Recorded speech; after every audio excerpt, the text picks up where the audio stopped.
Hi అండి. Life ఎప్పుడు second chance ఇవ్వదని చాలామంది అంటుంటారు. కానీ నా లైఫ్ మాత్రం నేనే తీసుకున్న సెకండ్ ఛాన్స్. నాకు ఇవ్వలేదు. నేను చాలా పెయిన్‌లో ఉన్నప్పుడు నా బాధలు ఎవరితోనైనా చెప్పుకోవాలి, నాకెవరైనా ఏదో ఒక సొల్యూషన్ ఇస్తే బావుండు అని నేను అనుకున్న సందర్భాలు చాలా ఉన్నాయి. అప్పుడే నాకనిపించింది, నాలాంటి ప్రాబ్లమ్స్ ఫేస్ చేసేవాళ్ళు ప్రతి ఇంట్లో, ప్రతి మహిళ ఏదో ఒక ప్రాబ్లమ్ ఫేస్ చేస్తూనే ఉంటుంది. అలాంటి వాళ్ళు చాలా అలాగే స్ట్రగుల్ ఫేస్ చేస్తారు తప్ప, ఎవరితో చెప్పుకోవాలో, ఏం చేయాలో అర్థం కాదు వాళ్ళకి.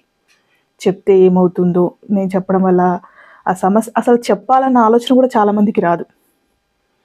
చాలామంది అలాగే భరిస్తూ, భరిస్తూ ఉండి డిప్రెషన్‌కి లోనవుతారు తప్ప ఎవరితో షేర్ చేసుకోరు.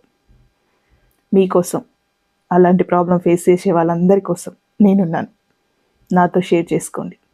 నేను ఎలాంటి ప్రాబ్లమ్స్ ఫేస్ చేసి అందులోంచి బయటకొచ్చానో, మీకు కూడా నేను అలాగే సొల్యూషన్ చూపిస్తాను. Hi, I am Rani Reddy, counsellor and emotional wellness coach. Please subscribe.